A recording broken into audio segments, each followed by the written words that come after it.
Magic round. Finally, we arrive at the Festival of Football, 3 days of footy at Suncorp Stadium. Let me know if you are going to Suncorp for any of the 3 days or if you've got a pass to go to all three. So last week was a large scoring round. Um, who would have guessed that Payne Haas's 97 would not be the captaincy option of the week? I think at this point, you just chuck the C on Terrell May until Origin and forget about it because he's just head and shoulders above for floor with with the minutes that he's getting. But yeah, went relatively well last week. Picked up Carraz instead of Drinkwater, which is a bit of a bummer, but Munster and Fogarty counteracted that a little bit and managed to get up about 800 ranks or so, something along those lines. Yeah, about that. This week, looking to probably get in Drinkwater before he runs away. Campbell to Drinky is pretty easy. Toya to the new Dragons half is quite interesting. But there's a lot of 400, 500k guys in our teams at the moment, and shoving that money into our starters is probably a good idea now that our team values are sort of up towards a 12.5, 13 million type situation. One thing that I did notice, we've got Toya, and Toy Togia. Don't know how you pronounce that yet, but you just add one letter onto each name, and you get the next name. So we've got three relevant guys with similar names. Anyway, there's something that I noticed. Probably, probably going to hold off on this third trade. I'm not sure what I'm going to do yet, to be honest. It just feels like I can almost just hold like the second trade, other than just do Drinky Campbell to Drinky, but that can turn somebody into a gun very, very easily at this point. Anyway, so that's how I went last week, and I'm sort of setting up for this week. One big announcement that I will do straight away is the new JBFA public Facebook group. So we've made the decision to close the Discord server because it wasn't really being used for the stuff we were hoping it would be, and was kind of a bit dead as well. Um, Everything is now moved to Facebook. So this still got the private group, so you get the benefits of better contact with Jamie, more benefits, prizes, head-to-head leagues, of team advice, things like that in there. This one is just kind of for everybody that watches the videos to sort of give each other advice, and you'll see us in there from time to time as well. Okay, so it's called the JBFA Public NRL Fantasy Group if you are interested in joining that. All right, so we'll have a crack at the Magic Round team lists, and we start off with Friday game, no Thursday game this week because it's Magic Round, and we have the Eels and the Sharks. We've noticed something pretty interesting. Kale Ira returns, but not as the same name as we know him before. So he's actually legally changed his name to KL. Apparently, that's what his dad wanted to name him, and sort of the name that he called him. And he's just shortened that to KL, which is quite interesting. Anyway, he's back for the Sharks, and Billy Burns is still at 12. So I think Teague Wilton's a few weeks away. I think it was supposed to be 2 to 4 weeks last week, something along those lines. And yeah, the Sharks put Daniel Atkinson back on to the bench at 14. Ira returns. Hirotti's gone with injury anyway, and otherwise they're relatively close. Okay, so Kelmers Tuolagi is suspended for the Eels, and so we get Kautonga back on the right next to Moses. Hopefully, will score a lot better than he did in the round before the Eels bye. But yeah, we also have, um, I think Tuivati is back on the bench after not playing for a while. I've seen a few people looking to pick him up as like a basement cash out. I would probably avoid that given that low minute bench forwards are not usually the go. Plus, we've got somebody later that we'll talk about that I would say is head and shoulders above for cash out this week. All right. Roosters v Dolphins. Classic matchup that started it off for the Dolphins. And we again have Nwanga Nitawaze on the wing, Toya and Billy Smith in the centres. So Hugo Savala was a great trade in last week. Unfortunately, for those who traded Sandon Smith to him, lost out on some points and a bit of cash as well. 50k made by Sandon last week. I jumped off too early, and quite a lot of people did as well. I think there's less than 20% of the top 1k still have Sandon, and less of the top 100. So Nat Butcher is out for about 8 weeks, I think, with that injury. So White kind of continues to exist and gets good minutes. Didn't work out last week though. 49 minutes, kind of about where we thought, for only about 36, 34 points. Yeah, 36 points.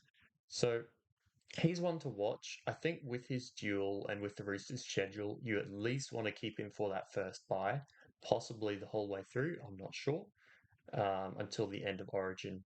Wong, similarly, not hitting the lights out anymore, but is useful enough that he can probably be there for you. Although, this probably brings up a good point to discuss at the moment. We're now in round 9. We got this round, round 10, round 11, and then we're into Origin. So 3 more weeks before we have to have that team for round 12. Now, our edges, we've probably got a few edges for round 12, whether we've got Preston, whether you've got, going to shove Kautonga up there, players like that, Wong, White, there's a few options. So it's not as hard to sell Wong as it is to sell somebody who's mid-eligible like White, because there's a severe lack of non-origin mids going around, because we don't really want to buy mids at the moment, because Terrell May and Payne Haas are they're just not moving. You don't take them out of your team or try and buy more mids at the moment when you've got them plus like a horse or something like that. So I would say Wong is an easier trade out when the Roosters do have a buy than Wyatt, but I don't know if either necessarily are. Connor Watson, though, probably is in round 10. I've seen some jumping off this week. Not sure what I think of that. It's probably okay. But yeah, I fully expect him to be probably the 9 or the 14, maybe the 14, with Reece Robson starting 9 for the Blues. And yeah, he misses. Actually, let's have a look at this. Let's have a look at Connor Watson now. So Watson and any Roosters Origin players. So this is partially the reason why I'm not jumping on Teddy straight away, just in case he does. If you have any Roosters players that miss round 10, round 12, round 14, round 15, round 17, round 18. If that is an Origin player, you cannot hold that without that majorly hurting your team. They play 1, 2, 3, 4, 5, 6, 7, 8, 9 rounds for 1, 2, 3 matches that they actually play from round 10 to round 19. You cannot hold Connor Watson through that. So whether you sell next week or whether you sell this week, it's fine. Maybe even sell in round 12. Sure. But yeah, can't hold Roosters Origin players through there, or Manly or Bulldogs. So I don't think there's any risk from Manly Origin players other than Olakawatu, and there's not many that have him at the moment. So just beware of the schedule of some of these Origin guys, because some are a lot easier to hold than others. The Panthers play round 12. Hang on, what is it? Where is it? Yeah, Panthers have a buy in round 15, round 18. That's good for holding guys like Cleary and Yo, because it means they use up those 2 buys during the week, so they're going to be away anyway. Not really that much worse for him, but round 11 buy, really tough. So I'd say Cleary and Yo, or at least one of them, is a sell in round 11, just because that right next to Origin buy makes it quite awkward and quite tough to hold. The other teams that are good to hold Origin players for schedule based are the Broncos. So round 12, round 15 bye. Easier to hold because it uses them up for the Origin players and they don't really have extra stuff.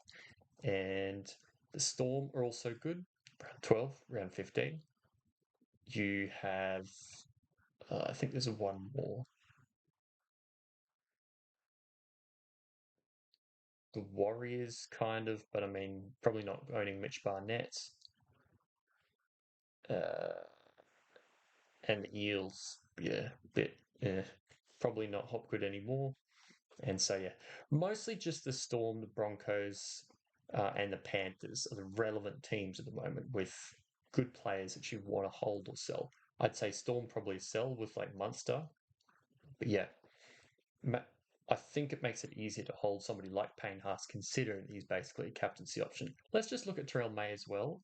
Look at that. Tigers are the other one. So, in all honesty, you could hold both of Terrell and Haas um, as the two best scorers in the game, or you could sell one or both, but and use that huge cash to spread across and make a really solid scoring 13 across those 6 weeks that you have that just scoring 13 instead of 17. So a lot of strategies coming up. It's a bit different this year.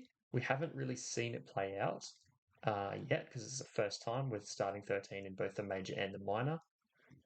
But yeah, things to consider. Anyway, let's continue with these teams now. So, Dolphins side, still no Max Plath. Tommy Gilbert's on the edge. Farnworth, first score below 50 all year, but it was a bit of a weird game. The Raiders carved them up and there was a lot of points scored, so didn't end up having to do heaps and heaps and heaps. But yeah, I still love him. If he was the same price as Dylan Lucas, I would possibly consider him over Lucas just because I know what he can do. And even though he doesn't have the duel, he just puts up so much, even without scoring tries, that he's a top two center this year and he's a pure center. It's great. Yeah. Katoa had a big late update and saved him score a little bit, but still fine trade in last week. That's about it. So Rabbits v Knights, we have Trill out, Hubner back in, but on the bench. That's a bit of a kick in the guts for everybody who's been holding him. 2 weeks out for suspension, 1 week out for concussion, back on the bench. And he's ruined his break even a bit with that head injury in a 20s score. I'm not opposed to trading him out, although I still think there's a solid chance that he gets like 45 minutes and Arrow moves to the prop rotation and stuff, but it's a little harder for Hubner now to justify huge money making from now on. Anyway, we've got Onek back in the centres, Jai back at fullback. Whiten had a good game, and he's in the sixth role for today, for this week. That's what we're going with at the moment. So some ins and some outs. Trell being the main one. The Knights do have that huge left edge intact with Lucas, Sharp, Marju, Best, but Ponga didn't fire. I was very surprised at that, and I guess it could be due to their playstyle of Sharp taking a lot of those things that Ponga would otherwise take. But yeah, um, not really sure what I think of the Knights' attack moving forward if they're going to disrupt it like that. Although we do have Jack Cogger. Um, Jack Cogger played last week. He must have, yeah. But yeah, we've got that edge there. So if they warm back into it now that it's fully connected, it might work out. Maybe the Rabbits with a few outs um, are a good one to help play the Knights into at least a little bit of form. Don't think they'll win, but they might do a little bit better. Okay. Warriors and Cowboys. I think Metcalf is just at this point, like if you own Metcalf, you're happy, you're fine, and he's doing a lot more kicking than he was before, which is very nice. Tom Dearden, probably not a buy because he's got very low base, but 5 try assists, a couple of line break assists, and a lot of running. Huge performance from him. He's trying to knock down the door and take Cameron Munster's jersey away in the Queensland side. But yeah, Drinky's a buy. It's just a straight up buy. I'd probably think about getting him before too much longer, just in case his price shoots up.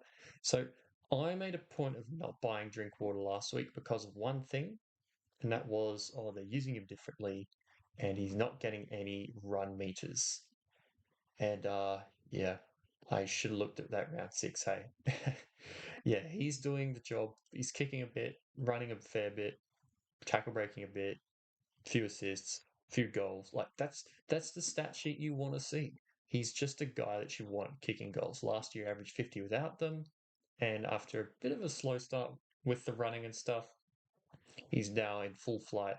And yeah, the last month he's only scored below 50 the once by 3 points, and is averaging about that 60 mark over the last month. Very nice. Coming into my team for sure. Okay, Purdue continues to do Purdue things and make me very upset that I don't have him. It just didn't work out. Narwhals worked out fine, but Purdue was better. Purdue was better. All right. Um, Bateman exists. Then I had a good one. Played nearly the full game, but I mean, he's probably going to play Origin as well. Can't touch that. Tamara Martin comes onto the bench though for the Warriors, and I think that's probably the most relevant thing here because, well, it might start to affect Wade Egan. Now, Wade Egan's been playing big minutes, scoring really well. Egan and Clark were the fantastic duo to buy last week. I had a mate that got both. Unfortunately, got captain wrong and also had Ponga. Otherwise, I think he would have got like 1150 or something insane. But he still had a really, really good week. And yeah, Clark, I think the bench is pretty solid for him, but you also have no Fisher Harris, and his minutes kind of went up when Dylan Walker left and Fisher Harris was injured as well. So I don't, I'm not entirely opposed to buying Clark, but he is also now 639k. I guess it's not too bad, but yeah, it's quite an awkward price now. It's sort of mid to high 40s, I think. What's that price? So if Drinky's 667 is priced at 50, yes, he's priced about 47-ish or something. So that's starting to get up there for Aaron Clark, you know what I mean? Very nice coverage. If you've got him already, fantastic. Don't know if I'd go and do it now. But yeah, that's good.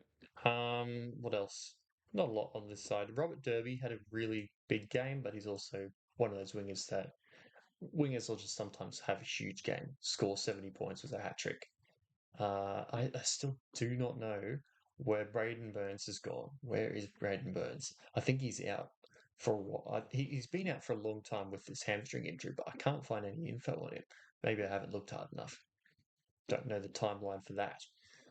Okay, um, let's have a look at Tigers and Dragons now. We'll skip the Tigers for now and go straight to this name. So Lockie Ilias has been dropped, and we've got Laken King Toya into the halfback role. I don't think he's a huge kicker in reserve grade, so we might see Flanagan pick up some more kick meters. But alternatively, if he's kicking and he's halfback and he's 230k, in my book, that's just a straight up buy. Yeah, you can probably watch to see if he flops or not, whether he's going to get dropped. But also, they just gave Ilias 2 whole months to prove himself, and he didn't really, did he? Unfortunately. So I'm pretty happy that he'll be around at least for a while. He's probably the best cash out by far this week. And love to see this good old Queensland Origin legend Corey Allen back into the NRL on the wing with the Dragons. Good stuff. Good stuff. Hamish Stewart, for those who have held strong with him, is starting lock. Don't know if they'll swap game day or anything like that, but I mean, it can't hurt, right? Dylan Egan not playing 80 was, well, I won't say inevitable, but not completely unexpected eventually. So he might run into being a strong sell next week, but I'm going to give him one more week. I'll probably just stick him in maybe loop him or stick him in my emergencies if I can. But yeah, Seyfarth continues to show us why he's the most frustrating player in fantasy because he's 61 week and 31 the next. But yeah, most of us don't have him anymore, which is pretty much all you need to know. Galvin had a huge game. Toa managed 38. So he's getting towards a sell at his price as well. But yeah, there's a lot of players looking to be a sell. Don't think he's the top on the list or anything like that, but that's fine. Toby Couchman, lower game, but it was also just a really bad game for the middles. If you're a Couchman owner, don't panic too hard. Titans and the doggies. So the Titans still have Weaver at 7, the Groot at fullback. They do lose Brock Gray. It's just been confirmed to be ACL injury as well as that suspension. So poor bloke's scores a -6, just a few minutes, and is out. So really, really hard for him. Jolliffe also gone. But really, the most interesting news is just what is this? What's going on here? Huh? For feeder reserves? Yeah, he had a pretty rough game last week. But I mean, the week before, um, also the week before that with the injury and stuff, he went mental. So I just don't think at this point I can buy David Fafita with any confidence, even if he does get back to an 80-minute role. I'd probably want to see it for a few weeks first and for him to be doing really well before I jump back on because, well, Des games are starting to happen. Like Chris Randall at Edge is just really weird looking to me. Anyway, Jacob Curaz scored a 35, not exciting, but what was exciting is that he was on about 3 points at half time. And then when the Bulldogs weren't getting absolutely trampled into the ground in the wet, and he's a winger, he actually started to score points, which is what we all expected. So I don't think he touched the ball a single time in the first 20 minutes or so, but from halftime onwards, he ran a bit more, offloaded a bit more, um, did all the things you wanted for him as a buy, just only did it for one half instead of two. So I'm pretty happy with Kiraz in my team. I think he's probably warded off a few buyers, but that could work in people who did buy his favour when he knocks out a good one. Against the Titans, it could be real nice. But yeah, no Burton, 1 week suspension, lots of suspensions of the dogs actually. I think it was Satili 5 weeks for those two separate incidents. Burton 1 and Curran 3, I think. But yeah, so Carraz there, Hayward back in the halves. Um, no Curran, Salmon is lock, and yeah, that's about it. Drew Clutchison sitting in the reserves there. What a bloke! Now, this one's going to be fun because it's shocking to me that this team is in the bottom of the ladder now, and the Eagles are off. Let's go! But yeah, yeah, you just still feel like they're not the worst team in the comp. So, yeah, I mean, the Broncos showed amazing, amazing first half last week against the Bulldogs. They executed perfectly. I'm still backing them to win. Selwyn Cobbo was really strong at the back, made a lot less errors, and was just, I think, a bit more reliable than Reece Walsh has been this year. Reece Walsh needs to learn to keep the flash, but actually be solid and not just throw everything to the sideline and make 3 errors a game. Yeah. All right. We got Smoothie back to the reserve, so no three hookers in the team. But yeah, other than that, pretty close. Schneider also out. Tolau on the bench instead. Garner is Garner's at centre, but I mean, not anything hugely relevant. Jenkins might do a little bit better because of no Casey McLean now. So I guess you can hold him slightly easier. I still probably want to sell him though, eh? Like he's one of the easiest options in your team to sell. Maybe you could sell Toya over him. Maybe you sell Toa over him. Maybe even sell Hubner over him. But I'm very happy to still sell Jenkins at this point.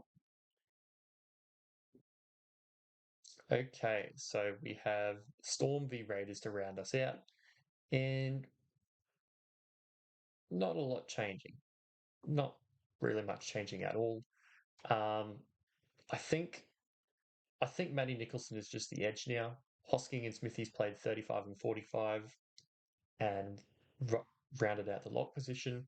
Tom Starling continues to get just over 60 minutes with Paddy coming in, getting a little bit of NRL experience and not doing anything too crazy. But yeah, Fogarty, good to see he can score anything that doesn't have a 5 in front of it. Yeah, he's scored 355s, I think, this year, which is crazy. But yeah, 73 with a try, really nice considering he was a little bit slow before half time. Munster, Munster's starting to tackle break, which is making me really, really happy. Jerome Hughes is getting really, really cheap, but also Storm do not have a good schedule for the Origin players, the non-Origin players. Sorry. Now, I was talking before about the Storm being good for Origin players because they use up the buys in the major buy rounds. That also means Jerome Hughes is not going to be very useful to you until the back end. Maybe he's around 16 buy, but he's not quite doing as much this year. Pappenhausen's running around. Munster is doing quite a lot. Um, so I don't think he's just that guy this year. But yeah, 62 from him, 8 tackle breaks, 4 tackle breaks. That is what I wanted to see from Cameron Munster. I wanted to see that. That's what I was hoping for at the beginning of the year, and it just didn't eventuate. So hopefully he continues that and can score me a couple more 50s and maybe 60s before I sell in round 12. Okay. Would I look to a Tarpanay for round 13? Probably. Round 12? Probably. Would I do it now? Probably not. I was going through some looping stuff on Fantasy Talk, I think it was, on Facebook, and I'll just show this right now. So if you are stacking heavily in one position, like too heavily, eventually you can only throw the rest of the players onto your bench. Like I've got Munster, Fogarty, and Cleary. Let's just assume they're all guns, or let's just assume Munster is a 46 average, right? I'm going to be playing him over Lachlan Hubner, King Toya, Egan if he's not getting 80, Tamale probably. Like he's just a play. If I want Yo, sure, Yo's awesome. Buy him, shove him on the bench. I want to buy Tarbonate. Awesome, shove him on the bench. What happens when I run out of space? What happens when I got Couchman and Preston and Wong? If I buy more players that need to go on my bench that don't improve my starting 13, all of a sudden I lose somebody that's scoring well. They just get wasted in my emergencies. So I made an example last week of buying Yo, using Metcalf to fund it, um, and replacing Metcalf with Savala. Now, didn't turn out the way I kind of expected it because Savala scored more than about 35-40, which is about where I had him predicted. If you're taking somebody out of your team, the idea is though, if you're downgrading somebody in this to fund somebody else, like if I do for some unhinged reason, if I trade out Munster now for this bloke, King Toya, to fund Yo, sure, great, I got Yo, fantastic. But I then lose like a 40 points off my bench from a Munster, from a pretend they're not halves, from all of those mids and the Wongs and the Whites and the Couchmans and all those types. If I've no longer got a 45 from Munster here and I'm getting a 25 here, I'm losing 20 points in my team. It doesn't matter that I got Yo. Yo's benefit is now severely limited. So make sure that you're positioning everything as much as you can correctly when you're doing these trades. If you're trying to upgrade, shove the cheap guy in your emergencies, or make sure you're not downgrading in your actual squad. That means that your overall benefit to your overall score isn't going to be hindered. Because if you do, sure, it might make sense in the long run or for some reason, but if you're trying to get a 15-point upgrade and losing 10 of those, is it really worth spending 2 trades to get a 5-point increase to your team? Probably not. You can probably do something else. You can probably directly upgrade a uh, tamale to a Drinkwater with that cash instead of somebody down to fund a yo that wasn't necessary. That's the type of stuff I'm talking about. Now that seems overly dramatic, overly pedantic, overly complicated, but it's quite easy to do at this stage of year when there's guys like Tamale sitting in wing fullback. He'll score a 20 every now and then. Or even the Wanganita Wise, he might come out as a winger and score 33 this week, and I'll be a bit disappointed because a lot of other teams have a Drinkwater there, or maybe even a Teddy, or maybe Ponga finally comes to life this week. If you don't have somebody there who is scoring really, really well and has a really solid, consistent base, or at least high overall average, you're probably missing out in the trades, and you can trade more efficiently. Anyway, so that's my rant over for that. That's about it for the fantasy side for me. Let's have a brief look at Supercoach before we finish up. So I did have a brilliant week last week, but that was mostly because I was really clever and missed looping Drinkwater by about 3 minutes and ended up captaining Cleary instead. Came across as like, oh, Drinky's up to 117. That's great. I think I'll loop that before update. Oh, Cleary's already playing. Bit dumb of me, to be honest. So, yeah, lost a few ranks instead of maybe gained one or two. It's an interesting looking one this week. I don't have. See, I've got all these guys who I can get rid of, but also, like, I don't have too many players I really want to shove into my starting 13 that I want to improve upon too much, especially with Fafita just being gone. So I might turn like a Kant or a Hubner into Savala, turn Campbell into maybe Dylan Brown or something. But I'm actually pretty tempted to hold Campbell given my team value and the other players that I can bring in, because I still have that really high team value at the moment because I've got some good cash cows. So maybe Toya comes out for a gun, but I've got 4 good ones already. I'm really not sure. Maybe this is a week that I hold a bit. Maybe I just go Gutho straight to Teddy. That's probably an option. Yeah, maybe I go Kant to Savala and Gutho to Teddy and leave it at that. I think that's pretty good.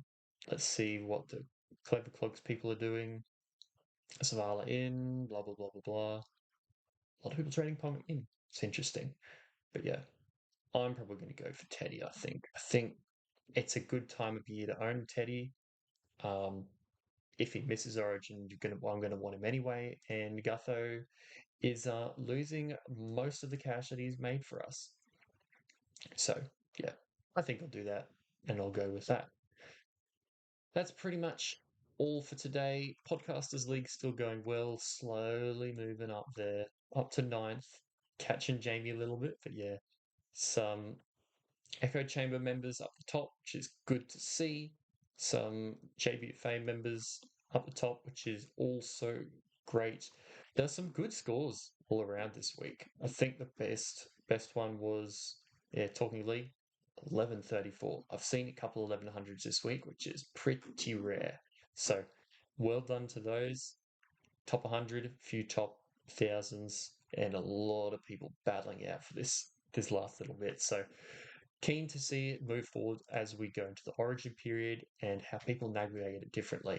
I'm probably slapping C on Terrell, making it easy, and got to decide want to do this as 400k. Until then, I will see you next week.